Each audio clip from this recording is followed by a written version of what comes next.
Selamat siang, salam sejahtera untuk kita semuanya. Bapak Ibu yang saya hormati, kalau di sini saya sebagai penyuluh narkoba ahli muda dari BNNP Jawa Timur, mungkin satu hari nggak cukup. Yang namanya P4GN itu ada dari 4 unsur: pencegahan, pemberantasan, penyalahgunaan, dan peredaran gelap narkoba.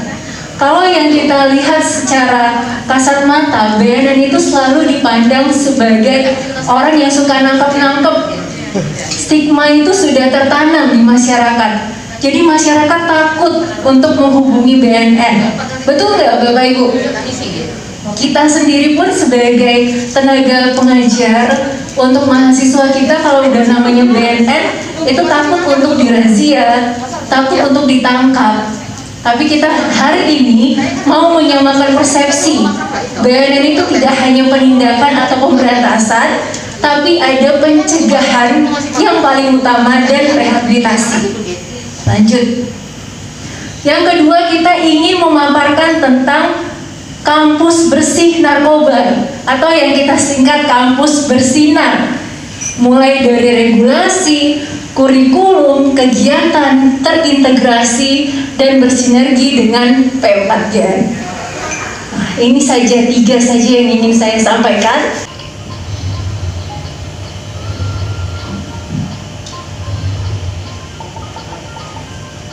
Suaranya.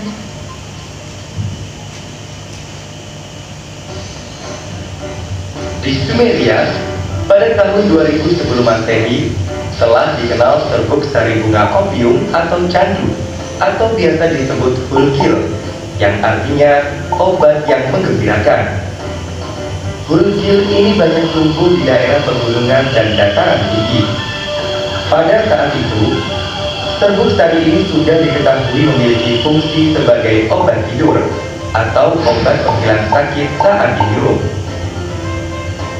Orang zaman dahulu pun menggunakan serbuk sari ini sebagai obat bius bagi seorang yang mengalami luka serius agar dia tidak merasa sakit saat diobati, dan juga digunakan sebagai obat tidur.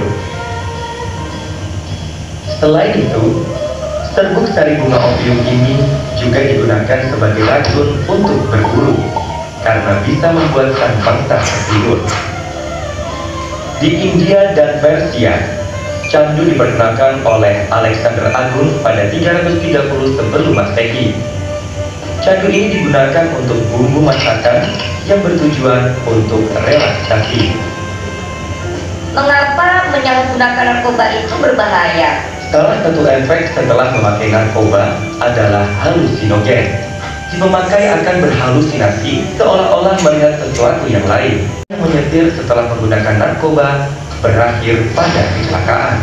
Kalau terus-terusan pakai narkoba, apa yang akan terjadi? Penyalahgunaan narkoba dapat berakibat buruk bagi kesehatan. Salah satunya adalah kerusakan fungsi otak, serta disfungsi organ tubuh lainnya. Jika kita menengok ke belakang, pada masa Orde Baru, penyalahgunaan narkoba sudah menjadi permasalahan yang serius dan semakin meningkat setiap tahunnya, hingga pada akhirnya meledak dengan dibarengi krisis mata uang regional pada pertengahan tahun 1997. Kebijakan yang selama ini dibuat seakan sudah tidak bisa lagi mengimbangi permasalahan yang ada. Pemerintah dan Dewan Perwakilan Rakyat Republik Indonesia (DPR RI) mengesahkan Undang-Undang Nomor 5 Tahun 1997 tentang psikotropika dan Undang-Undang Nomor 22 Tahun 1997 tentang narkotika. Berdasarkan kedua undang-undang tersebut, pemerintah yang dipimpin Presiden Abdurrahman Wahid membentuk Badan Koordinasi Narkotika Nasional (BKNN) dengan keputusan Presiden Nomor 116 Tahun 1999. BKNN adalah suatu badan koordinasi penanggulangan narkoba yang beranggotakan 25 instansi pemerintah terkait. BKNN sebagai badan koordinasi dirasakan tidak lagi memadai untuk menghadapi ancaman bahaya narkoba yang makin serius. Oleh karenanya, Berdasarkan keputusan Presiden nomor 17 tahun 2002 tentang BNN, maka ketetapan MPR RI nomor 6/MPR/2002 melalui sidang umum MPR RI tahun 2002 telah merekomendasikan kepada DPR RI dan Presiden RI untuk melakukan perubahan atas Undang-Undang nomor 22 tahun 1997 tentang narkotika. Oleh karena itu, pemerintah dan DPR RI mengesahkan dan mengundangkan Undang-Undang nomor 35 tahun 2009 tentang narkotika. Maka BNN memiliki 4 pilar utama, yaitu pencegahan, pemberdayaan masyarakat, rehabilitasi, dan pemberantasan. Menurut pasal 127 Undang-Undang Nomor 35 Tahun 2009 menyebutkan bahwa yang terbukti sebagai korban penyalahgunaan narkotika wajib menjalani rehabilitasi medis dan rehabilitasi sosial. Sangat disayangkan, kenyataan yang terjadi adalah para pengguna yang notabene merupakan korban penyalahguna dimasukkan ke dalam penjara. Kapasitas penjara yang terbatas pada akhirnya membuat para pengguna harus satu sel dengan para kurir dan pengedar. Penjara, para korban ini malah makin pintar dan menjadi-jadi. Berdasarkan fakta tersebut, 2014 ditetapkan sebagai tahun pencanangan penyelamatan pengguna narkoba. Seluruh komponen yang berada di Badan Narkotika Nasional bersatu padu untuk mensosialisasikan hal tersebut. Tidak hanya BNN, tapi kamu, dia, mereka, kita, dan seluruh bangsa Indonesia dapat melakukan aksi nyata untuk membantu para korban. Rangkul dan bujuk mereka untuk direhabilitasi agar mereka bisa segera pulih dan kembali ke masyarakat. Ingat, penjara hanyalah tempat bagi para bandar narkoba. Pengguna adalah korban yang harus kita selamatkan. Rehabilitasi segera, karena satu nyawa terlalu berharga untuk disia-siakan.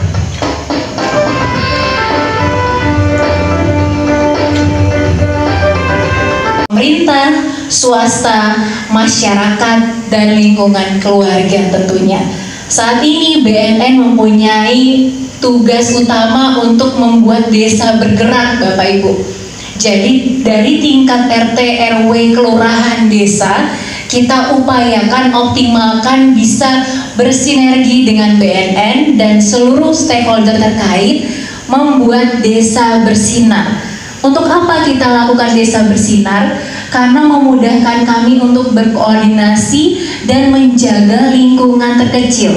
Lingkungan kita yang terkecil adalah RT, RW, kelurahan atau desa, langsung kecamatan. Sama dengan Kemendagri dan Kemendes, sudah ada program P4GN di dalam dana desa yang bisa mereka pakai. Untuk sivitas akademika juga begitu. Bisa dijadikan sasaran desa bersinar itu untuk dijadikan tempat rujukan KKN mahasiswa. Kami mendorong Bapak Ibu juga membuat suatu pilihan atau bekerja sama dengan pemerintah setempat, kabupaten, kota setempat, memasukkan program KKN atau penelitian di desa bersinar. Jika di lokasi itu tidak ada desa bersinar, kita yang membuatnya atau kita yang memprakarsainya. Sudah ada juknis desa bersinar juga Bapak Ibu. Lanjut. Nah, inilah tujuan undang-undang tadi, yaitu pertama, undang-undang untuk mengatur bagaimana menjamin ketersediaan narkotika dalam kepentingan ilmu pengetahuan dan teknologi. Kemudian Undang-Undang 35 juga untuk mencegah bagaimana tidak ada orang-orang yang nakal atau produsen-produsen apoteker yang membuat resep-resep di luar batas. Kemudian untuk memberantas peredaran gelap narkotika dan prekursor narkotika. Dan terakhir yaitu menjamin pengaturan upaya rehabilitasi bagi korban atau penyalahguna. Garis bawah kita adalah korban atau penyalahguna. Mereka sesuai dengan Undang-Undang 35 wajib hukumnya mendapatkan rehabilitasi medis dan rehabilitasi sosial. Itu adalah proses mereka untuk pulih Bapak Ibu. Tidak serta-merta mereka di saat sudah mendapatkan rehabilitasi, mau dari BNN atau swasta, mereka bisa total pulih. Tidak. Itulah pentingnya ada pasca rehabilitasi, dampingan keluarga, motivasional interviewing yang dilanjutkan oleh konselor-konselor adiksi kami di pasca rehabilitasi untuk meningkatkan motivasi mereka, meningkatkan lagi semangat mereka untuk keluar dari jeratan narkotika. Karena dari cerita-cerita si klien kami, di saat dia mengunjungi suatu tempat atau lewat di tempat itu yang dia sedang pernah mendapatkan narkoba, mereka keinginan itu akan segera muncul yang disebut dengan trigger atau hal-hal yang mendukung mereka untuk mengembalikan memori-memorinya tentang kapan mereka menggunakan, dengan siapa mereka menggunakan. Itu tergantung tekad dan komitmen yang kuat si korban penyalahguna bisa lepas atau ingin kembali lagi. Nah, sampai di sini mungkin saya bisa menerangkan tentang Impres nomor 2 tahun 2020. Inilah yang menjadi dari Impres ini, semua stakeholder diwajibkan untuk menjalankan program P4GN dengan rencana aksinya. Mungkin saya nggak tahu apakah Kemendikti sudah mengeluarkan aturan tersebut. Yang setahu saya ini sudah ada di Perda Jawa Timur dan Pergub Jawa Timur, di mana seluruh perguruan tinggi masuk ke dalam tim terpadu P4GN.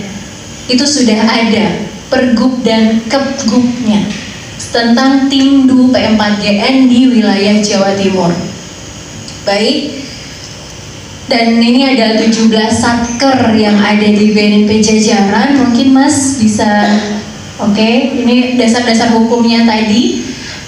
Nah, ini ada 17 satker yang ada di jajaran kami, bisa bersinergi dengan langsung BNNP Jawa Timur sebagai pembina fungsi atau menghubungi BNNK terdekat. Contoh mungkin Pasuruan bisa menangani Probolinggo, bisa juga beberapa daerah-daerah sekitarnya. Dan kalau di Mojokerto masih ada kota saja, kabupaten belum ada. Tapi Perkab BNN tahun 2021 ini, baru kemarin Oktober, Kepala BNN sudah mempersilahkan untuk kabupaten kota yang belum ada satker BNN bisa diusulkan oleh kepala daerah. Nah, seperti itu. Mendukung dengan SDM-nya Pemda setempat, karena kita juga terbatas rekrutmen CPNS-nya. Tapi kalau misalnya ada SDM yang mendukung, anggaran yang mendukung, dan lokasi tempat berdirinya kantor satker BNN kabupaten kota, kami sudah mempersilahkan. Karena selama 4 tahun kemarin kita berhenti pembangunan satker BNN di seluruh Indonesia. Baik, saya lanjutkan. Sebenarnya permasalahannya apa sih Bapak Ibu kalau kita berbicara dengan narkoba, terorisme, seksual itu hanya satu dari segelintir saja masalah ini adalah narkoba. Generasi muda saat ini sedang terpapar budaya luar, bukan saat ini saja tapi sudah berbelas-belasan tahun yang lalu. Tapi kalau kita lihat saat ini semakin mudah aksesnya karena sosial media. Mereka gampang mendapatkan informasi tentang narkotika itu dari medsos. Orang yang tidak mereka kenal, selama 2 kali saja Bu, Bapak prosesnya. Yang ketiga kali namanya intoksifikasi. Zat racun narkotika sudah menyatu dalam darah si penggunanya.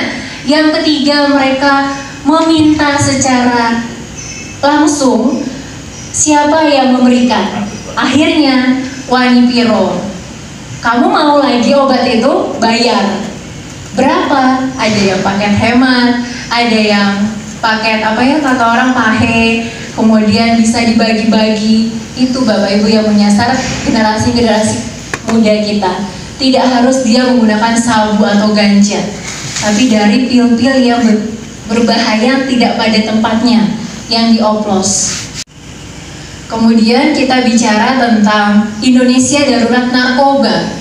Kalau dari 2014 Bapak Presiden Joko Widodo menggemakan Indonesia darurat narkoba, karena apa?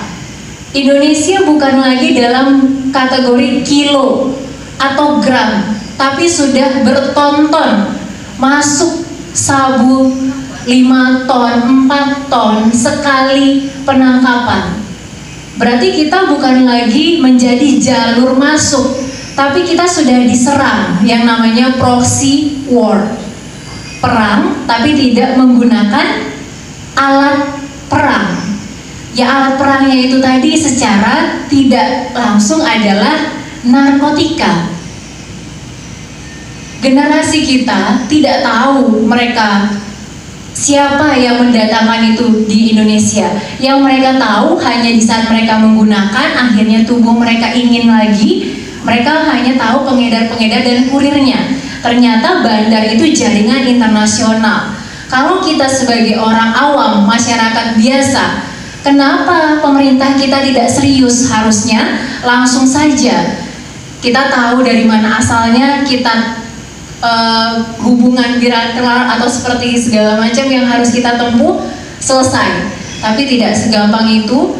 Kami di BNN juga sudah melakukan kegiatan hubungan kerjasama dengan Malaysia, dengan Thailand, Filipina, orang tempat-tempat yang memang menjadi sarangnya narkotika. Mereka ini didanai memang Bapak Ibu untuk kepentingan-kepentingan tertentu. Tidak kita pungkiri, oknum-oknum yang sedang ada di Indonesia pun mungkin mereka bergerak roda perpolitikannya, roda pengusahanya dari bisnis-bisnis haram narkotika, kartel-kartel narkotika yang mendukung, mensupport pendanaan mereka tadi. Tapi tidak tahu pencucian uang, seperti banyak halnya orang yang ingin banyak usaha tapi tidak tahu dari mana kegiatan usahanya itu. Tapi BNN sudah bisa undang-undang TPPU, sudah berhak. Kalau dulu belum, kalau sekarang kita berhak untuk TPPU. Jadi dana-dana yang kami sita, kami miskinkan para bandar dan pengedar, kita boleh untuk mengelola itu. Selanjutnya, kalau misalnya di kampus Bapak Ibu mungkin luput dari sorotan aparat, sorotan BNN, tidak mungkin di kampus kita yang terhormat, yang tenaga pengajar pendidiknya kaum intelektual, mahasiswa-mahasiswanya juga terkenal juga sebagai orang-orang yang baik, tapi ternyata di dalam kita tidak sebersih itu. Terbuktilah bahwa di USU kemarin dia seorang alumni yang mengajak mahasiswa adik-adik tingkatnya untuk pesta narkoba di Fakultas Ilmu Budaya. Dari mana dapat barangnya? Dari mahasiswi di salah satu universitas swasta. Mahasiswi ini beralasan untuk mendanai kuliah. Akhirnya dia dengan mudah dapat barang dari Aceh. Datanglah barang dipesan ke Medan, kemudian dia menyasar mahasiswa-mahasiswa. Mereka yang orang-orang yang tidak tahu, yang mahasiswa ini tidak menjadi pengguna Bapak Ibu. Dia hanya untuk mengedarkan, mendapat keuntungan. Dia tidak menggunakan. Jadi itu yang ditetapkan sebagai tersangka dan pacarnya ditetapkan sebagai tersangka dan alumni USU ini tadi. Dan 29 orang lainnya ada juga orang sipil dan yang bukan mahasiswa di dalamnya. Itu mereka ditetapkan sebagai korban dan harus wajib rehabilitasi. Karena BNN yang menangkap, jadi tidak ada proses hukum. Untuk korban penyalahguna yang tes urinnya positif tapi tidak ada barang bukti, mereka langsung direhabilitasi sesuai dengan tingkat kadar kecanduan. Ringan sampai sedang dia rehabilitasi rawat jalan, sedang ke berat rehabilitasi rawat inap. Berapa lama waktunya? Rehabilitasi rawat jalan itu hanya 8 kali pertemuan. Dia tidak harus meninggalkan pekerjaan, dia tidak harus meninggalkan perkuliahan, tapi membuat jadwal dengan psikiater dan tim dokter. maksimalnya 2 kali. Kalau misalnya kita sudah keluar dari rehabilitasi, kamu boleh gratis lagi. Tapi kalau yang sudah ketiga kali, silakan mencari tempat rehabilitasi swasta. Seperti itu. Untuk kira-kiranya 1 bulan berapa? Sekitar 10-15 juta kalau di rehab swasta. Tapi kalau di BNN gratis minimal 3 bulan, maksimal 1 tahun, dan kesempatan hanya 2 kali. Seperti itu. Dan bagaimana kalau kita ada laporan keluarga yang ingin anaknya rehab, tapi orang tua tidak bisa mengantarkan karena takut, karena anak tidak mau, boleh menghubungi BNN. Nanti ada penjangkau kami yang datang, misalnya anaknya kuliah, kami bekerja sama dengan bagian kemahasiswaan. Kalau anaknya masih sekolah, guru BK atau langsung wakil kepala sekolah. Jadi kita yang melakukan pendekatan. Biasanya mereka akan memberontak Bapak Ibu kalau yang menyuruhnya adalah orang tua. Akhirnya mereka dendam sama keluarga atau orang tua sendiri. Dan ini tidak baik untuk pasca rehabilitasi. Karena mereka tidak baik lagi kalau keluar dari rehabilitasi, di dalam rumah mereka tidak harmonis. Itu tidak akan berhasil rehabilitasinya. Lanjut. Nah, ini contoh-contoh fenomena yang saya screenshot dari beberapa berita. Penggunaan di kalangan remaja dan mahasiswa ini tidak sedikit. Semakin meningkat kasusnya, tapi prevalensi untuk teratur pakai yang menurun. Hanya saja coba pakai tetap meningkat Bapak Ibu. Untuk teratur pakai menurun, coba pakai yang meningkat. Padahal kita menginginkan pencegahan itu orang yang tidak akan lagi coba pakai. Kalau yang mereka sudah pakai ingin rehabilitasi itu sulit. Kalau tidak ada kemauan diri sendiri, tidak ada dorongan dari diri sendiri. Yang kita cegah adalah orang yang sama sekali belum pernah terkena. Jangan sampai mereka termakan mitos bujuk rayu teman sebaya. Baik, ini aja. Saya nggak khawatir anak kita nanti gaul sama yang salah, atau teman-temannya bukan pecandu narkoba. Ternyata di luar salah pergaulan yang tadinya anak baik, anak penurut, anak berprestasi, sekali salah teman, lingkarannya salah, toxic people, akhirnya dia menjadi penyalahguna. Dan ini lebih berbahaya karena tidak terbuka, tidak terlihat secara fisik. Beda dengan anak-anak yang urak-urakan, anak yang memang bandel. Mereka terlihat, oh iya anak ini memang gak keurus. Tapi yang lebih bahaya itu anak yang di dalam rumah baik, penurut, berprestasi, akhirnya menurun prestasinya.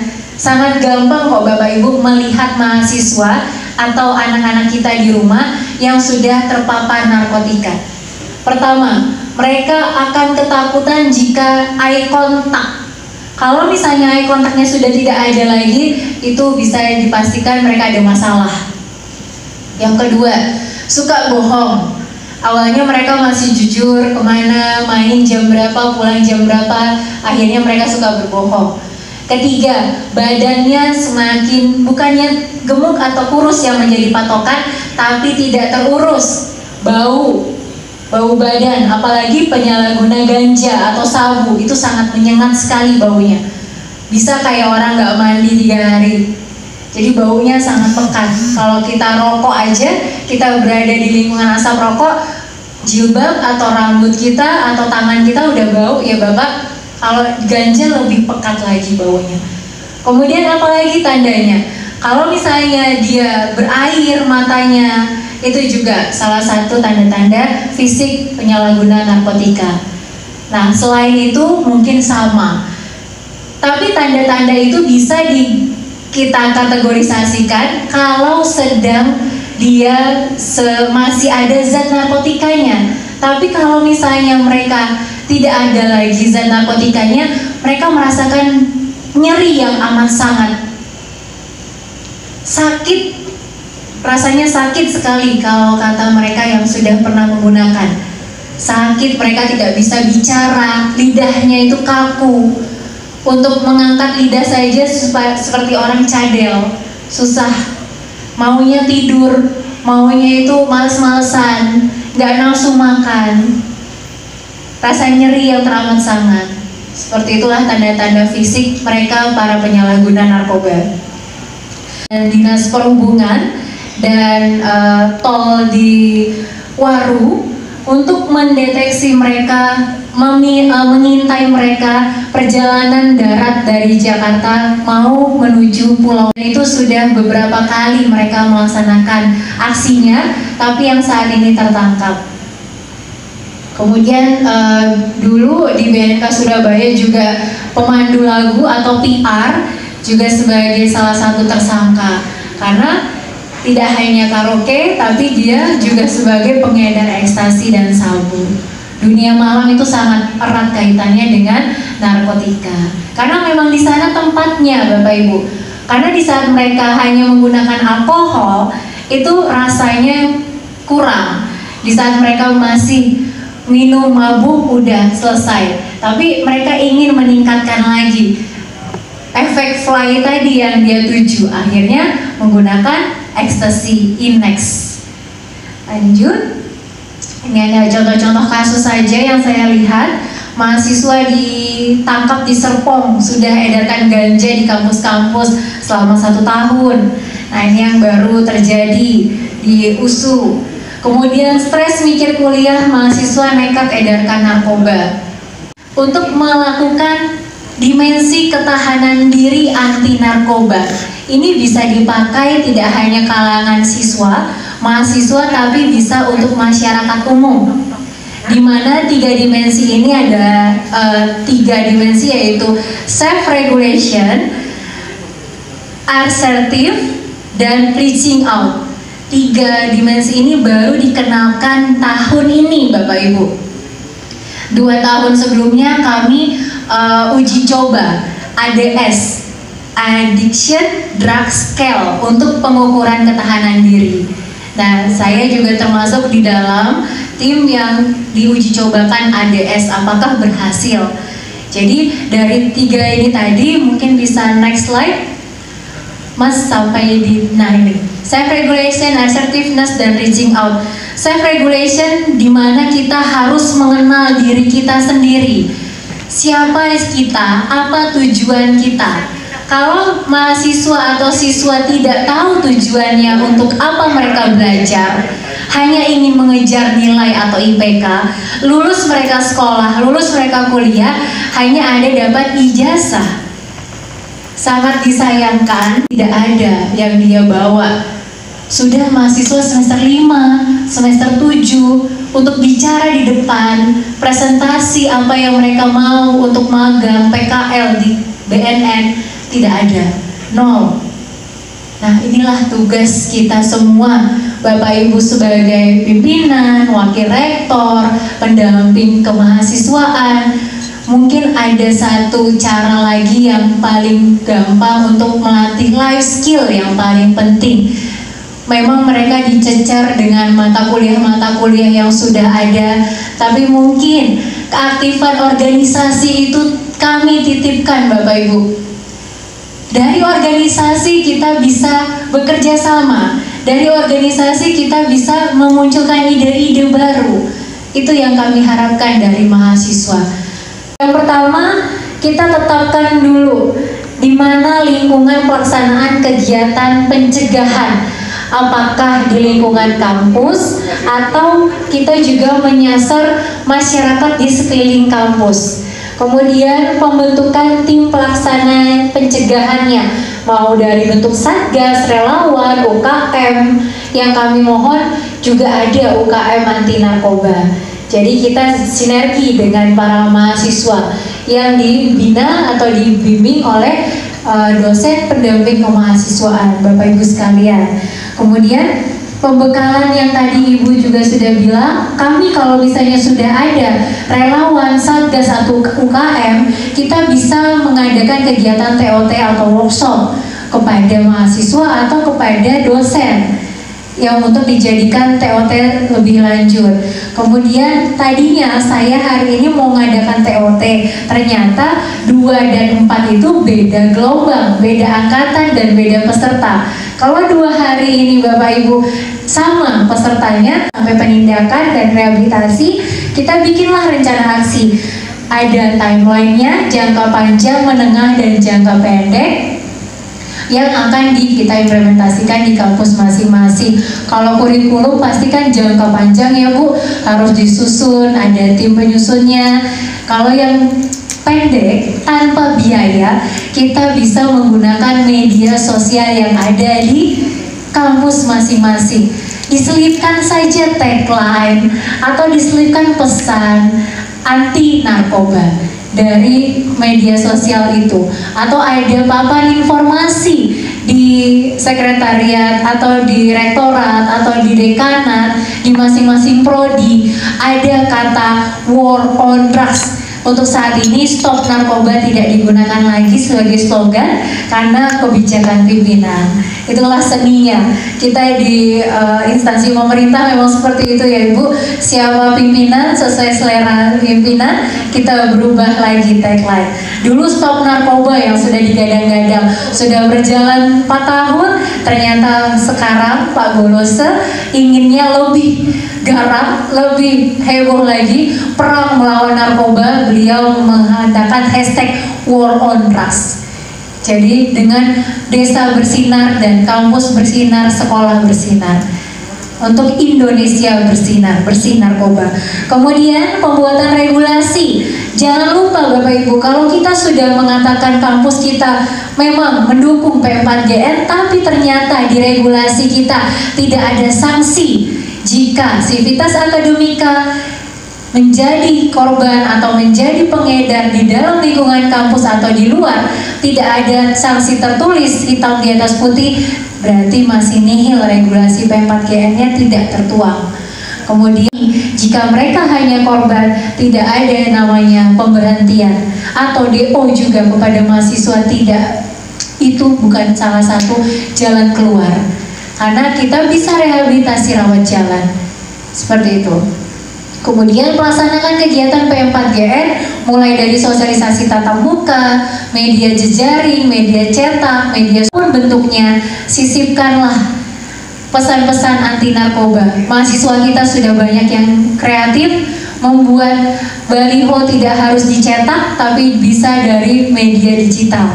Seperti itu. Kemudian lakukan deteksi dini narkotika, tes urin secara mandiri. Kami siap memfasilitasi tanpa harus ada biayanya. Tapi untuk alat tes urin mandiri, kampus masing-masing yang menyediakan. Kami siap untuk melakukan kegiatan itu kapanpun Bapak Ibu mengundang. Baik, untuk monitoring dan evaluasi jika sudah ada rencana atau RTL atau REN aksinya. Baik, seperti itu mungkin dari saya cukup sekian Bapak Moderator.